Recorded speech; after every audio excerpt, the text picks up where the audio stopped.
Querido Deus e Pai, no nome do Senhor Jesus, mais uma vez te louvamos, meu Deus, e te agradecemos por podermos estar na tua casa, por podermos estar louvando o teu nome, recebendo, Senhor, meu Deus, o maná dos céus para as nossas vidas. Meu Deus, agradecemos pelo teu servo, pastor Walter, este presente de Deus, ó Pai, para as nossas vidas. Senhor, te louvamos de todo o nosso coração, Pai, também pela família dele que o acompanha, porque o Senhor trouxe todos em paz, em segurança, até este lugar, Pai amado. Agora use a vida do teu servo para alimentar a minha igreja aqui. Eu oro, poderoso Deus, pedindo e te agradecendo no nome de Jesus. Amém. Aleluia, louvado seja o nome do Senhor. Amado Senhor, irmãos. Amém. Graças damos ao nosso Deus pela noite de hoje, pela oportunidade de poder estar cultuando ao Senhor juntamente com os irmãos. Amém. Louvo a Deus, porque outra hora que eu estive aqui nessa igreja, nós foi no dia da reunião, né? Não teve culto. Então a igreja estava em fase de construção também. Então eu louvo a Deus pela oportunidade de poder estar aqui juntamente com os irmãos. Deus continue abençoando a vida do pastor Claudinei, amém? Que confiou a nossa culto. Eu me sinto honrado na noite de hoje. O pastor Claudinei, que é responsável pelo conhecimento dos irmãos, é nosso pastor, além de pastorear a igreja, ele pastoreia pastores, uma missão, uma tarefa não tão simples, não tão fácil, irmão. Se pastorear a igreja já é difícil, imagina pastorear pastores, amém? Que vão ser emoção. Então, eu me sinto honrado na noite de hoje e agradeço ao pastor Claudinei, o conselho que tem acompanhado, né? Eu vejo os irmãos nas reuniões e que Deus abençoe a igreja do Senhor. A minha família que me acompanha, sem a família nós não somos nada, né, irmãos? Porque a esposa tem nos ajudado, nos auxiliado, né? Nada entre aspas, né, irmão? Sem nada nós somos se não tiver Jesus, né? Mas os irmãos entendem o que eu falo, né? Amém, irmãos? Glorifico ao Senhor. Irmãos, abra sua Bíblia comigo no livro de Ezequiel, profeta Ezequiel, capítulo 37. Nós temos um texto bastante conhecido, bastante citado. Orava eu ao Senhor, pedindo uma palavra ao povo de Deus, e o Senhor revelara essa palavra ao meu coração. O título é A Visão de um Vale de Ossos Secos.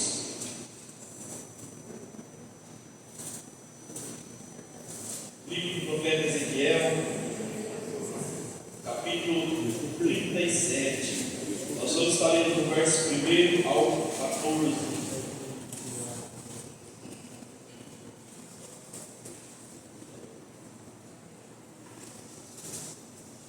Livro do profeta Ezequiel. Ao finalizar a leitura, se nós quiser permanecer com a Bíblia aberta sobre as suas pernas, nós vamos escolher um pouco esse texto. Eu tenho certeza que o Senhor tem algo a falar aos nossos corações. A igreja encontrou, diga amém. Amém. A igreja encontrou de misericórdia. Alguém que foi amém. Mas amém. A palavra do Senhor diz assim: veio sobre mim a mão do Senhor, e o Senhor me levou em espírito, e me pôs no meio de um vale que estava cheio de ossos. Ele fez andar ao redor deles, e eis que eram muito numerosos sobre a face do vale, e estavam sequíssimos. Ele me disse: filho do homem, poderão viver esses ossos? E eu disse: Senhor Jeová, tu o sabes. Então me disse: profetiza sobre esses ossos, e diz-lhes: ossos secos, ouve a palavra do Senhor. Assim diz o Senhor Jeová a esses ossos: eis que farei entrar em vós o Espírito, e vivereis. E porei nervos sobre vós, e farei crescer carne sobre vós, e sobre vós estenderei pele, e porei em vós o Espírito, e vivereis, e sabereis que eu sou o Senhor. Então profetizei como me deu ordem, e houve um ruído enquanto eu profetizava, e eis que se fez um rebuliço, e ossos se juntaram a cada osso ao seu osso. E olhei, e eis que vieram nervos sobre eles, e cresceu carne, e estendeu-se a pele sobre eles por cima, mas não havia neles espírito. E ele me disse: profetiza ao Espírito, profetiza ao Filho do Homem, e disse ao Espírito: assim diz o Senhor Jeová: vem dos quatro ventos ao Espírito, e assopra sobre esses mortos, para que vivam. E profetizei como ele me deu ordem. Então o Espírito entrou neles, e eles viveram, e se puseram em pé, um exército grande e extremo. Então me disse: filho do homem, esses ossos são toda a casa de Israel. Eis que dizem: os nossos secaram, e pereceu a nossa esperança, e nós estamos cortados. Portanto, profetiza e diz-lhes: assim diz o Senhor Jeová: eis que eu abrirei as vossas sepulturas, e vos farei sair das vossas sepulturas, ó povo meu, e vos trarei a terra de Israel. E sabereis que eu sou o Senhor, quando eu abrir as vossas sepulturas, e vos fizer sair das vossas sepulturas, ó povo meu. E porei em vós o meu espírito, e vivereis, e vos porei na vossa terra, e sabereis que eu, o Senhor, disse isto, eu fiz, diz o Senhor. Amém? Vamos falar do Senhor do Senhor. A igreja pode se sentar. Nós temos aqui um texto bastante conhecido, bem pregado, tema de estudo, tema de festividade, mas um texto a qual o irmão faz parte da história de um profeta chamado profeta Ezequiel, a qual nós conhecemos um pouco da sua história, a qual nos diz que esse profeta foi levantado pelo Senhor para profetizar num período na qual Israel estava cativo, prisioneiro, na Babilônia. Então, o profeta Ezequiel é levantado pela mão do Senhor e começa então a profetizar. Por esse motivo é conhecido como o profeta do cativeiro. E lá no cativeiro, irmão, pelas mãos do Senhor, impelido pelo Espírito Santo de Deus, Ezequiel então começa a trazer uma palavra vinda da parte do Senhor para o povo do Senhor.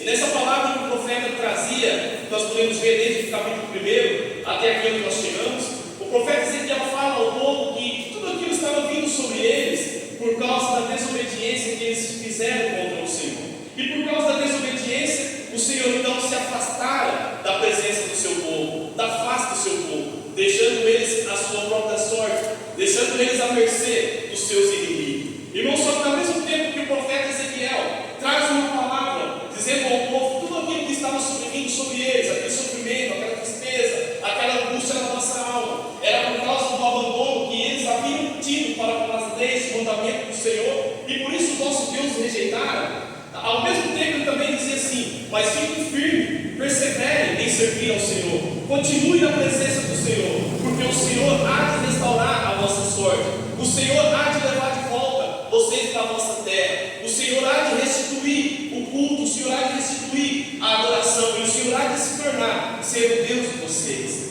Irmão, e quando nós lemos a história do profeta Ezequiel, nós vemos que grandes coisas o Senhor tem feito falando através da vida do profeta. E quando nós chegamos aqui no capítulo 36, as coisas começam a melhorar um pouco, porque o Senhor então já começa a trazer para a nação de Israel uma palavra de restauração. O Senhor traz, através do profeta Ezequiel, uma palavra que estaria restaurando a sorte daquele povo. E o Senhor disse que não somente restauraria a sua sorte, como faria com eles uma nova aliança. Essa nova aliança, trazida pelo profeta Ezequiel, já nos faz alusão a Jesus Cristo, a vida do Messias. E o Senhor diz: e eu vou fazer uma aliança com esse povo, vou fazer um concerto com eles. Eu vou mudar o coração desse povo, um coração duro, um coração de pedra. Vou remover esse coração, vou dar a eles um coração novo, um coração de carne. Eu vou pegar esse povo, vou trabalhar na mente dele, vou fazer com que eles passem a guardar os meus mandamentos, vou fazer com que eles passem a me servir de coração e integridade, e eu me tornarei a ser Deus desse povo. O Senhor traz uma palavra no capítulo 36 a respeito de restauração à nação de Israel. Aí no capítulo 37, a qual nós acabamos de ler, o Senhor fala assim: Ezequiel, vem comigo. E o Senhor me tomou em espírito e me levou no meio de vários de ossos secos. O Senhor fala assim: Ezequiel, vem comigo. E leva Ezequiel no meio de um vale de ossos secos. Aí o Senhor fala assim, o texto que nós lemos: Ezequiel, poderão reviver esses ossos? Aí Ezequiel fala assim: Senhor, tu sabes. Poderão reviver? Então profetiza. Aí no texto que nós lemos, o profeta Ezequiel fala que ele profetizou assim como o Senhor ordenou. E as palavras que o Senhor pediu para que ele proferisse, assim ele proferiu, assim ele falou. E quando ele viu, irmão, um grande exército estava de pé diante da sua face. Aí o Senhor fala assim: Ezequiel, aí no texto que nós lemos, esse grande exército de ossos secos que você viu, e você profetizou para que nascesse, criasse nele nervos, tendões, para que criasse nele carne, para que criasse nele pele, e viesse sobre eles o Espírito, é a nação de Israel. Já aqui no versículo 11, essa é a nação de Israel, porque eu tenho olhado para eles. A palavra do Senhor nos diz lá do céu, olha para nós e contempla os nossos pensamentos. O Senhor olhando para cada um de nós, Ele contempla os nossos corações. Eu olhando para cá, eu consigo ver o seu exterior, mas o Senhor olhando de lá, Ele consegue contemplar a sua mente, o profundo do seu coração e da tua alma.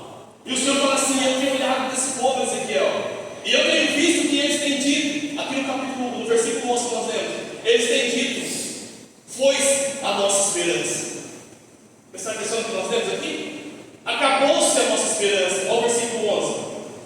Então me disse: filho do homem, esses ossos são toda a casa de Israel. E eles dizem: os nossos ossos se secaram, e pereceu-se a nossa esperança. Estamos cortados.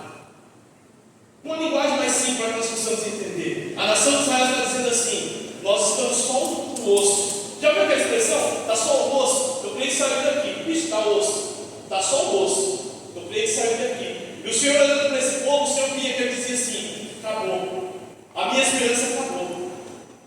Já contemplou alguém assim? A diversidade está tão grande na vida dele, ou a sua perda, a sua circunstância adversa está tão grande que ele fala assim: não tem mais o que fazer. Acabou, esvaiu-se a minha alegria, esvaiu-se a minha paz, a minha esperança. Acabou. E eles vão dizer assim: cortados fomos. Não tem mais jeito. Mas para que os irmãos entendam melhor o que eu estou tentando passar para os irmãos, é preciso recapitular um pouco do que o profeta Jeremias traz para nós nas suas revelações, nas suas profecias e no livro de Lamentações. O profeta Jeremias, no capítulo 3 de Lamentações, irmão, no versículo 1, ele fala assim: eu sou o homem que vi o furor da vara do Senhor sobre a nação de Israel.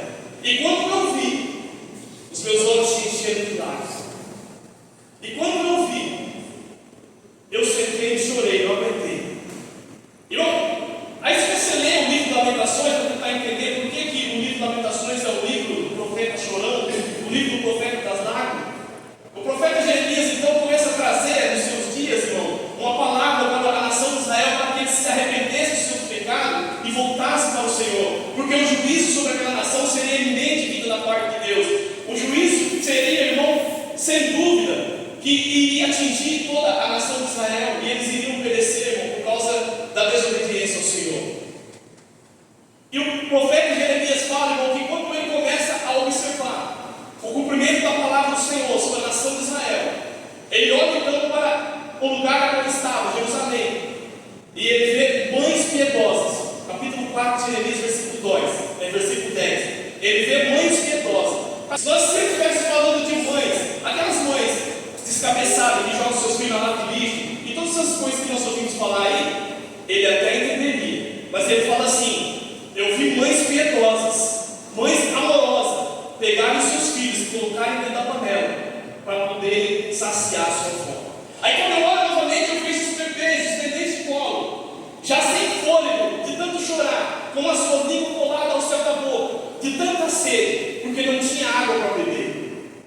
Aí ele fala: eu olho novamente, eu vejo mulheres casadas, mães de famílias, sendo violentadas na frente dos seus esposos, na frente dos seus filhos, com aquele olhar de misericórdia, pedindo socorro dos seus maridos, os seus maridos olhando para o seu Valdinei, e sem ter força, sem poder fazer algo para socorrer as suas esposas.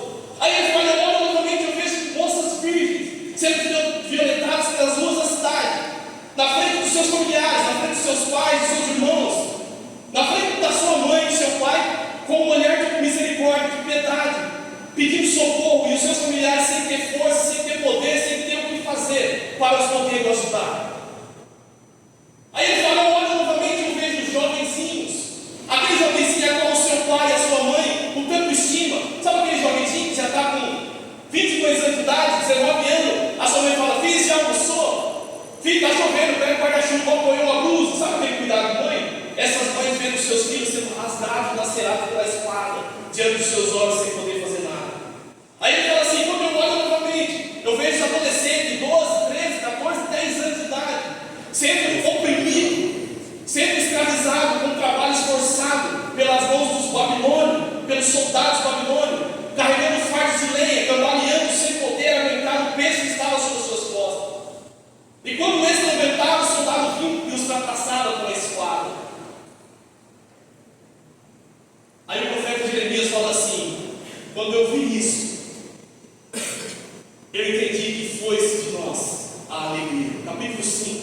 versículo 15 de Lamentações.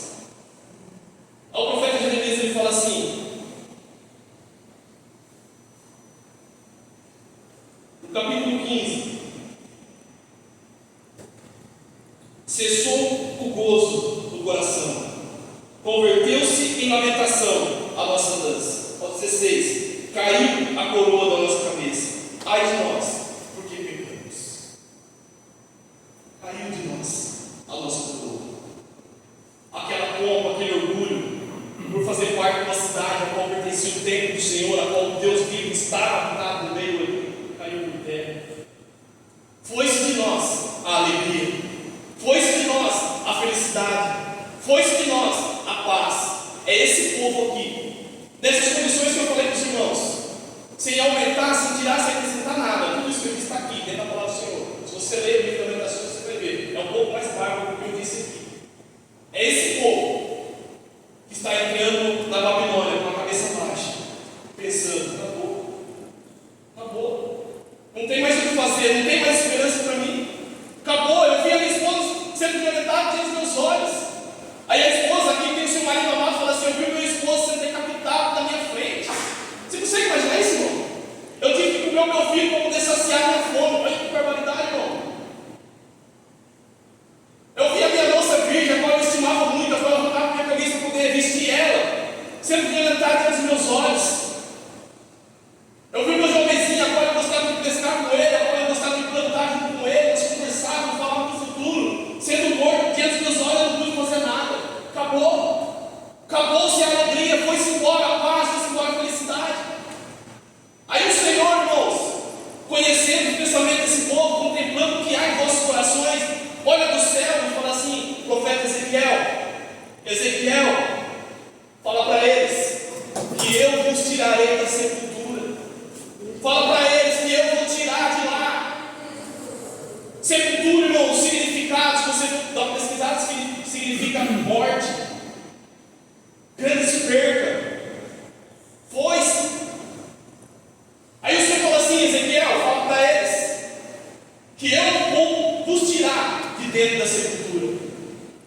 Amado, há situações em nossas vidas que nós passamos nessa caminhada, mesmo servindo ao Senhor, que nos tira a alegria, que nos tira a paz. Quando nós olhamos para o nosso contexto de vida e algumas situações, nós podemos até dizer: estou só o osso. Eu quase que eu falei assim: irmão, ele vai pregar minha mensagem, Senhor. Mas isso é confirmação que o Senhor confirmou para que eu trouxesse ao seu povo. Há situações em nossas vidas que nós olhamos falando assim: Senhor, não tenho condições mais. Senhor, não tem jeito mais de mudar essa sorte. Senhor, não tem jeito mais de mudar esse cativeiro. Sabe quando você ouve um diagnóstico médico e fala assim: acabou, agora é só esperar chegar a hora e ser sepultado. Sabe aquele relacionamento que você fala assim: não, aqui não tem mais jeito, acabou. Foi-se o amor, não tem mais respeito, acabou. Sabe aquela comunhão de pais e filhos que ficam dias, meses, anos sem conversar um com o outro? Não tem como, ali é coração duro, não tem como. Aí outro dia eu ouvi dizer de uma mãe que já estava quase 15 ou 16 anos sem falar com o seu filho. Tem esses conflitos dentro da família. Aí o Senhor está dizendo assim: eu vou tirar esse povo do cativeiro, porque eu conheço a sorte deles. Eu conheço o que eles estão passando, eu vejo as suas aflições. Eu vou tirar esse povo. Eu não sei qual é o seu contexto de vida. Não sei o que vocês têm passado no decorrer da sua caminhada. Talvez assim como o nosso irmão Toninho falou na sua saudação nessa noite, você entrou para dentro dessa água da igreja com seu coração apertado, triste, angustiado diante da situação que você está passando. Nós vamos ter uma palavra do nosso Deus na sua vida. O nosso Deus há de te tirar da sepultura. O nosso Deus há de mudar a sua sorte. Há de fazer com que o nome dele venha a ser glorificado na sua vida. O Senhor há de mudar a sorte do seu povo. Aí o Senhor fala assim: portanto profetiza e dize: assim diz o Senhor Jeová, eis que abrirei as vossas sepulturas e vos farei sair das vossas sepulturas, ó povo meu, e trarei a terra de Israel. E sabereis, versículo 13, que eu sou o Senhor, quando eu vos abrir as vossas sepulturas, ó povo meu. Ó o versículo 14: e porei em vós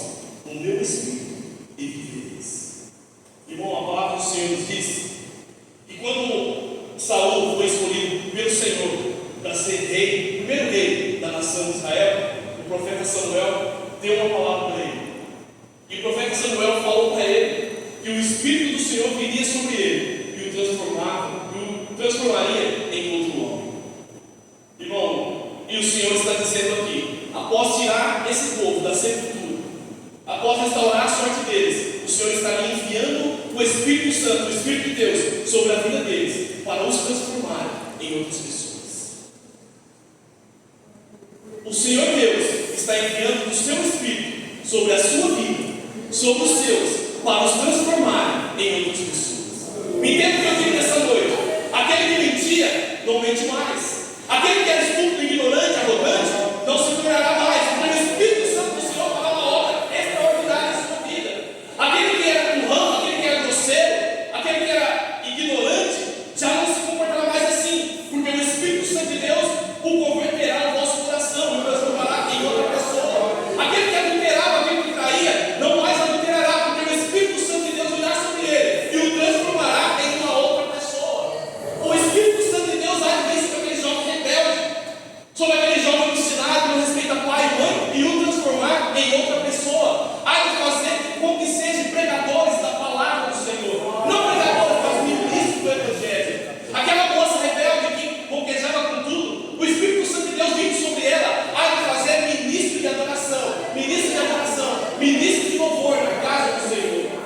Porque o nosso Deus, irmão, é o Deus que muda a sorte.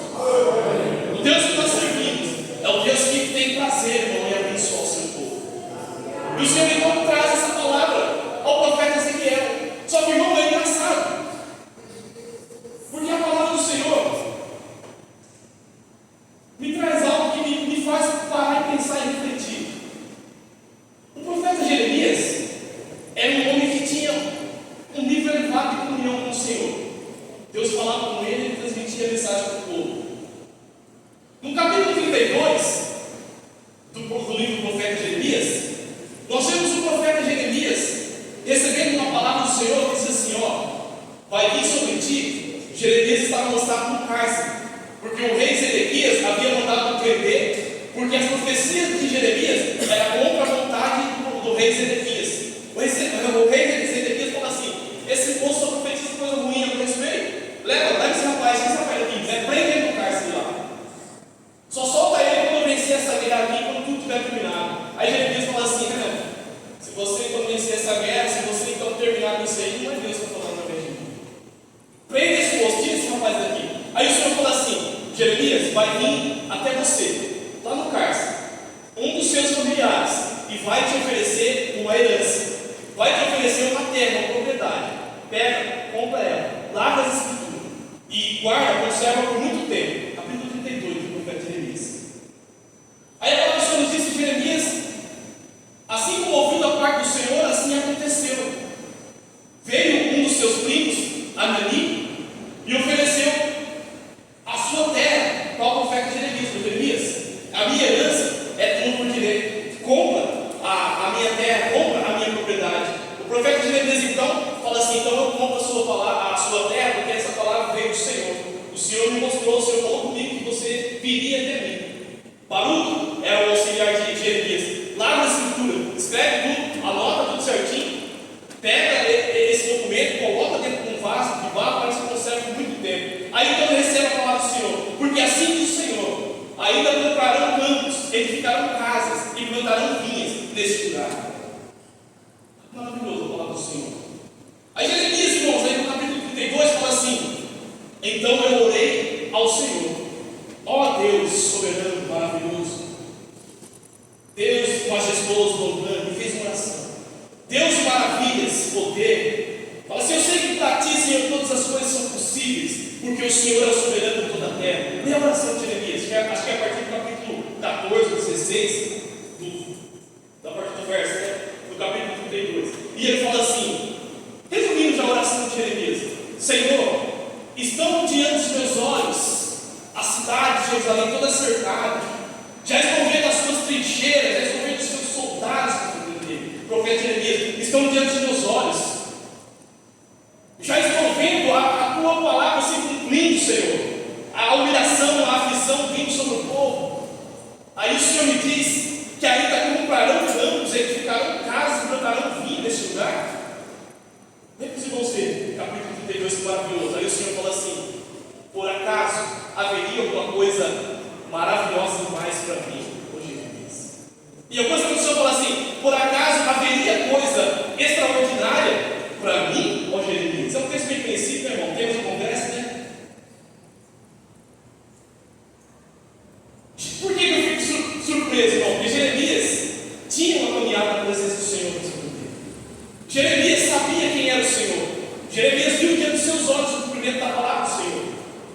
Mas o próprio Jeremias, dentro do seu coração, ele não conseguiu acreditar que o Senhor iria restaurar a sorte daquele povo. E ele fala assim: Senhor, já estou vendo a calamidade diante dos meus olhos. Aí o Senhor diz que vai restaurar a sorte desse povo. Aí o Senhor fala: acaso haveria alguma coisa maravilhosa, mais ou extraordinária para mim agora que eu posso fazer? Ô Jeremias, irmão, vamos intensificar mais isso aqui. Lembra de Moisés? Lembra, né? Olha meus irmãos, o que o Senhor, nosso Deus, fala de Moisés. O Senhor fala assim: quando eu tenho que falar com algum homem, quando eu tenho que falar com algum profeta, quando eu tenho que falar com o povo ou com alguém, eu falo com eles através de sonho ou de visões. Mas com o meu servo Moisés, eu falo com ele face a face. O que é isso, irmão? Quando eu quero falar com o meu servo Moisés, eu falo com ele face a face. O Senhor dizendo: olha o nível de comunhão e intimidade que o Moisés tinha com o Senhor. E o que acontece é que eles já tinham saído da terra do Egito. Moisés já tinha visto todos os sinais e maravilhas que o Senhor fez sobre aquela nação do Egito, engrandecendo, glorificando o nome dele. Moisés havia visto o mar se abrindo de um lado ao outro para que ele pudesse passar as pés enxutos, cantar o hino da vitória do lado de lá. Moisés tinha visto o Senhor transformar águas amargas em águas potáveis, boa, própria para consumo, para tomar.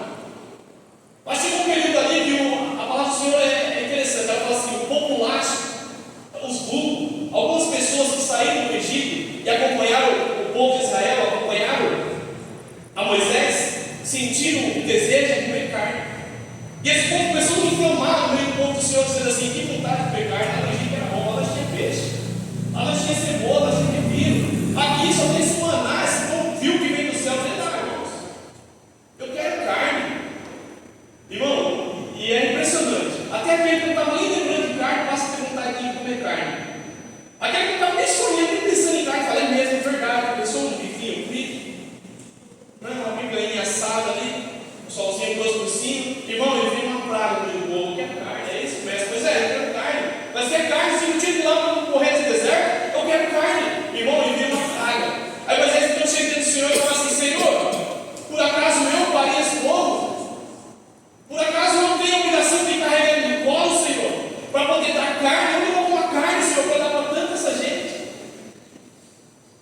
Aí o Senhor então olha para Moisés e fala assim: Moisés, está sobrecarregado. Moisés, separa 70 dos anciões, dos líderes de Israel. Vou tirar o teu espírito e pôr sobre eles. Eles vão te ajudar a administrar esse povo, a conduzir esse povo para a minha presença. Mas quanto a esse povo, Moisés, fala para eles se santificarem, porque eu trarei carnes para eles. Só que digo mais: não vou comer carne por um dia, 5 dias, 10 dias ou 20 dias. Vou comer carne por 30 dias, até ele sair pelas narinas. Aí Moisés, eu fico imaginando a cena, irmão. Mas imagina que Moisés dá uma levantada assim a cabeça, olha para o Senhor. Está em Números capítulo 11, versículo 23. Senhor, são 600 mil homens. Tem um número da projeção está aí? Tá? Saiu, né? Vamos para mim, Números capítulo 11, versículo 23. Aí Moisés fala assim: Senhor, são 600 mil homens a qual eu estou de pé no meio, e o Senhor fala que vai dar carne para toda essa gente. Quantos é a população de Novo Décimo Segundo? O senhor sabe? 60 mil? Tudo deve estar em torno dos 300 ou 350 mil. Moisés fala assim para o Senhor, se nós quisermos o texto um pouco antes. Esse texto é maravilhoso, aí Moisés fala assim: Senhor, são 600 mil homens a qual eu estou de pé. Lembrando que quando era ficava de fora, né? Os irmãos sabem disso. Então Moisés apresenta o nome a quantidade de varões. Pensa, as suas esposas e os seus filhos. Triplicava a quantidade. Aí Moisés fala assim: Senhor, e o Senhor fala que vai dar carne para toda essa gente, Senhor. Ainda que pegue, os versículos antes desse, ainda que pegue todas as ovelhas, os animais do campo, todos os peixes dos mares, Senhor, ainda não saciaria esse povo. Aí o Senhor fala aqui, olha que texto maravilhoso, não? Vai, Moisés. Seria encurtada a mão do Senhor? Olha lá. Algumas traduções falam assim: ué, Moisés, por acaso perdi a minha força? Você entendendo, irmão? Ué, Moisés, por acaso seria encurtada as minhas mãos de forma que eu não possa agir? Olha o diálogo do Senhor falando face a face com o servo dele. Está entendendo, irmão? E nós estamos falando de Moisés, o homem que viu a olho nu presenciou os milagres do Senhor. Aí o Senhor fala para ele: pois verás se a minha palavra se cumpre ou não. Pois verás se acontecerá ou não. Se eu tenho poder para fazer e realizar ou não. E por que eu estou dizendo isso para os irmãos?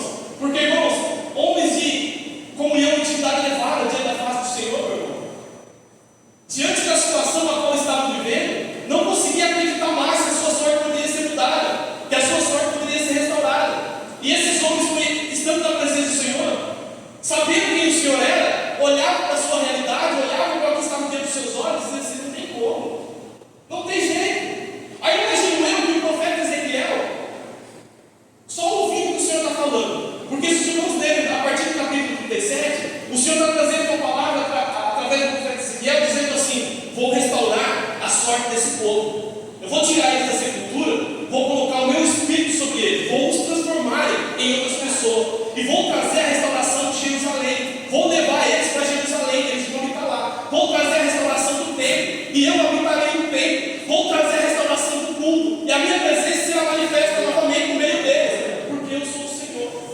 Aí, irmãos, não tem isso na Bíblia, mas eu fico imaginando o dia curando, Ezequiel pensando assim: mas se o Senhor vai fazer isso, eu quero ver como. Não, se o Senhor vai conseguir restaurar aquele que viu a sua esposa sendo violentada diante dos olhos, aquele que viu seu filho jovenzinho morto, a espada diante dos seus olhos, eu quero ver como. Se o Senhor vai mudar a sua sorte, talvez você está pensando: meu irmão, você fala isso, você não sabe o que eu estou vivendo. Se o Senhor vai mudar a minha sorte, se o Senhor vai fazer algo acontecer, eu quero ver como. Porque eu não vejo solução, não vejo circunstância, não vejo como acontecer. Não é assim, irmão, às vezes na nossa vida? A situação que nós passamos, que nós olhamos e falamos assim: eu quero ver como, não tem jeito. Só o Senhor, pela sua infinita misericórdia. E às vezes, como nós, na nossa caminhada cristã, de 30, 15, 20 anos, na presença do Senhor, às vezes nos vem essa incredulidade, igual esses irmãos aqui que eu citei para os irmãos. Não é um privilégio só nosso, irmãos, ou a infelicidade só nossa, melhor assim dizendo, de às vezes fica essa incredulidade de não acreditar que nós Deus tem poder de mudar a nossa sorte, transformar a nossa vida. Aí o mesmo Deus fala assim: Ezequiel, vem comigo. Aí Ezequiel, no capítulo 47, fala assim: e a mão do Senhor me pegou e me levou dentro do templo. Aí lá dentro do templo, o Senhor fala assim: Ezequiel, o que vês? Aí Ezequiel olha assim e fala assim: eu vejo uma fonte de água brotando, Senhor, embaixo da soleira do templo. E ela brota, ela joga para cima e ela começa a descer as escadas, começa a escorrer. Aí o Senhor fala assim: então vem comigo. Aí pega Ezequiel, dá a volta e fala assim: e agora, vem comigo. Aí leva ele para dentro desse rio que começa a tomar forma, começa a tomar corpo. Aí o Senhor pega um cordão de medir e fala: vem. Aí Ezequiel fala que viu ele medindo 1000 côvados e as águas davam nos arqueiros, lá embaixo, com calcanhar. Aí o homem fala: vem mais um pouco. Aí ele pega um cordel de medir e mede, as águas já estão no joelho, pastor Claudio dele. Aí o homem fala para ele: vem mais um pouco, Ezequiel. Aí ele pega as águas, começa já a dar a altura dos ombros. Aí mede mais um pouco, ele fala assim: não era possível mais passar andando, tinha que se atravessar a nada. Aí então o Senhor não toma novamente e fala: agora vem comigo, sai daí, tira ele dentro desse rio que ganha o corpo, ganha a forma e leva a margem do rio. Capítulo 47. E fala assim: Ezequiel, o que você vê? Aí ele olha para frente e fala assim: eu vejo um rio, eu vejo um rio passando. Só que o interessante é que por onde esse rio vai passando, a vida, Senhor. Eu vejo as árvores brotando e dando frutos. Eu vejo os pescadores da beira desse rio pescando, pendurando as suas redes, Senhor. Eu vejo grandes peixes. Eu vejo por onde esse rio passando, a vegetação, a plantação crescendo, Senhor, florindo. Eu vejo, Senhor, por onde esse rio vai passando, tudo vai mudando, tudo vai transformando, Senhor. Eu vejo por onde esse rio vai passando, Senhor, a vida está sendo restaurada. Eu vejo vida, Senhor, eu vejo vida. Por onde o rio passa, Senhor, algo acontece. Por onde o rio passa, Senhor, a restauração. Por onde o rio vai passando, Senhor, eu estou vendo renovo. Por onde o rio está passando, Senhor, eu estou vendo alegria. Por onde o rio está passando, Senhor, eu estou vendo a paz. Aonde o rio está passando, Senhor, eu estou vendo a felicidade. Aí o Senhor fala, esse rio é a presença do Senhor. Imagina eu que Ezequiel só ouvindo e transmitindo para o povo aquilo que o Senhor haveria de fazer. A restauração daqueles que haviam dito, acabou-se a minha esperança. Não tem mais jeito. O Senhor dizendo, Ezequiel vai falar para eles, eu vou transformar os vossos corações. Ezequiel fala para eles que eles vão retornar para vossas casas, para vossas terras. Ezequiel fala para eles que eu vou mudar a sorte deles. Ezequiel fala para eles que eu vou restaurar o templo, e lá no templo eles vão me adorar e a minha presença vai descer entre eles. Aí Ezequiel começa a dizer assim, como, Senhor? Se o Senhor vai fazer isso, me diga como. Aí o Senhor responde para ele através dessa visão do rio, porque o rio simboliza, tipifica a presença do Senhor. Através da presença do Senhor, irmão, é que Deus vai mudar a sua sorte, é que Deus vai mudar a sorte da sua casa, é que Deus vai mudar a sorte da sua família. É através da presença do Senhor, irmão, que os seus filhos se converterão a Ele. É através da presença do Senhor, irmão, que o seu esposo se converterá a Ele. É através da presença do Senhor, irmão, que as suas finanças serão restauradas. É através da presença do Senhor, irmão, que você vai ter alegria de cantar novamente na presença do Senhor. É através da presença do Senhor, irmão, que você vai ter alegria de ver o seu nome nessa escala de pregação. Porque quando a presença do Senhor vem, algo extraordinário acontece. A palavra do Senhor diz que quando a presença do Senhor veio, no templo de Salomão, os homens não conseguiam parar de pé, porque tão grande é a glória do Senhor sobre aquele lugar. Muitos de nós desconhecem o que a presença do Senhor pode fazer. Muitos de nós desconhecem, irmão, o que a grandeza do nosso Deus pode fazer em prol dos seus. E assim diz o Senhor, restaurarei a vossa sorte.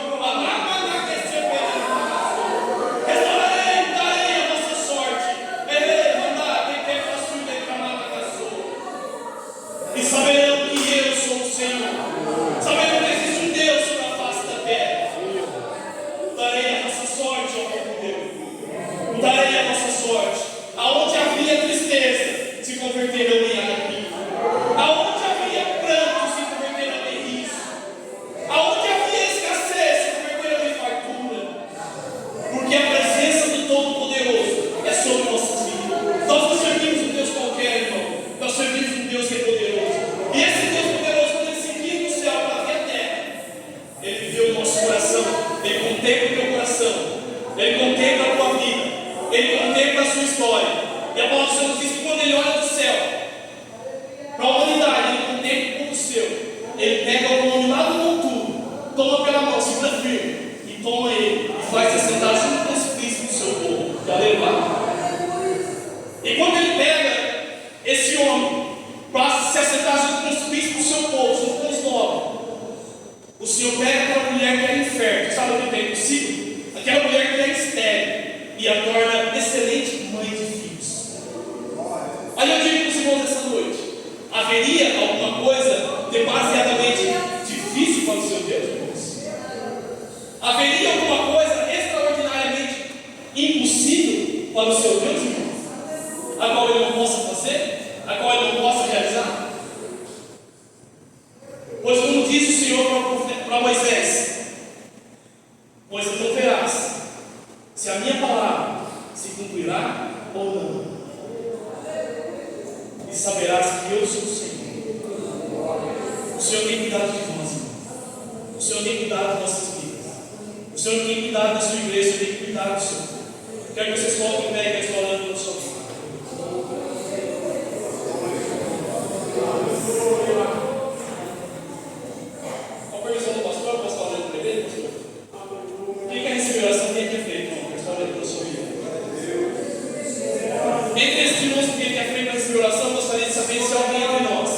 gostaria de aceitar Jesus como Senhor e Salvador da sua vida.